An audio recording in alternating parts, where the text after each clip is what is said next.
Nosso produtor rural não trabalha 8 horas por dia. Eu tenho hora para levantar, mas não tem para deitar. O produtor de leite nem se fala. E quando fala do valor da produção de grãos, não está incluído o leite, que é uma das grandes economias, não está incluída aí a carne, né? Que é uma das grandes economias do Estado. Esse produtor, inclusive o produtor de leite, é 365 dias por ano. Ele trabalha, não é 8 horas por dia, não. É de segunda a segunda, tem hora para levantar, não tem para deitar. E esses, sim, são os heróis brasileiros que realmente nós temos que tirar o chapéu e temos que respeitar.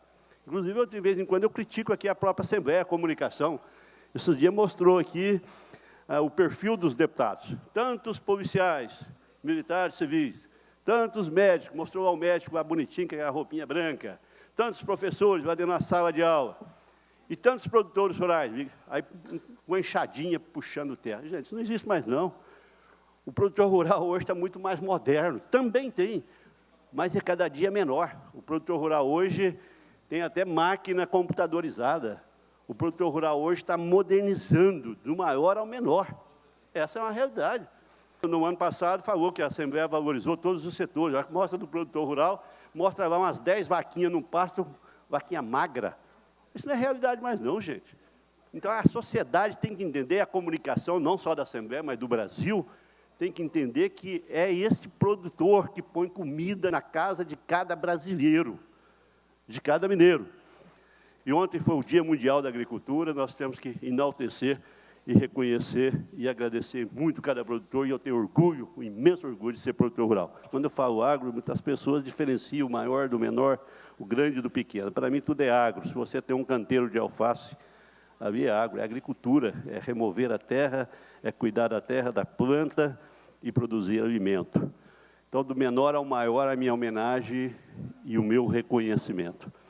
Para se ter uma ideia, só este ano nós vamos colher, na safra 2022-23, mais de 312 milhões de toneladas.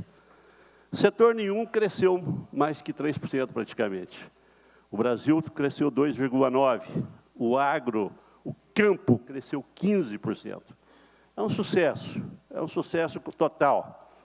Para se ter uma ideia, hoje, 22, 23, 312 milhões. Em 1977, era 46 milhões. Ou seja, multiplicamos aí por 8 praticamente, quase 8 vezes, 7 vezes a nossa produção.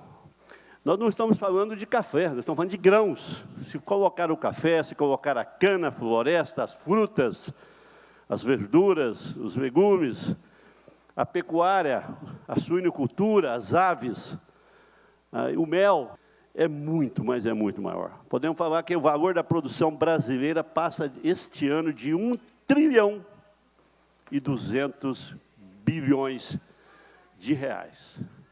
O tamanho da importância. E quando você olha na estratificação pelo IBGE do PIB brasileiro, o agro representa menos de 30, de 28.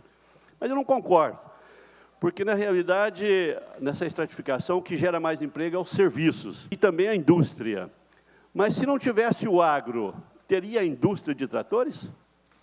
Se não tivesse o agro, grande parte da indústria de pneus existiam, porque o caminhão que transporta o fertilizante, que transporta o alimento, ele é da indústria, mas ele é do agro. As indústrias que produzem o fertilizante, vai produzir para quem? Para o agro, para o campo. E quando falo em serviço, vamos falar minha cidade, São Sebastião do Paraíso, quase mais de 50% do PIB de São Sebastião é serviços. Morre o agro para ver o que vai acontecer. Não vai morrer apenas 60%, porque as farmácias vão vender menos, a faculdade vai ter menos aluno, o comércio, de uma forma geral, o supermercado, tudo vai vender menos. Ou seja, se morrer o campo, do pequeno ao maior, não morre apenas 28%, 30%, ou 20 e poucos, como outros dias aí. Até o ministro parece que falou, até besteira, falou em 13, o Haddad, está por fora. Na realidade, se morrer o campo, gente, morre no mínimo 65%, 70% desse país. Não tenha dúvida, a economia não gira. Belo Horizonte depende muito do agro, porque sem o agro, sem o campo, não tem comida para o povo. Não tem comida, a cidade não funciona. Mas também não vai ter, por exemplo, a Fiat não vai produzir mais caminhonetes para vender, os carrinhos aí que vendem para os produtores rurais, que vende, às vezes, um aluno que está estudando em Belo Horizonte, mas que é filho de um produtor rural. Ou seja, o Brasil, se ele quiser continuar ativo, vivo e forte, o que o Brasil sabe fazer diferente, sabe fazer muito melhor, é o campo mesmo, não tem dúvida.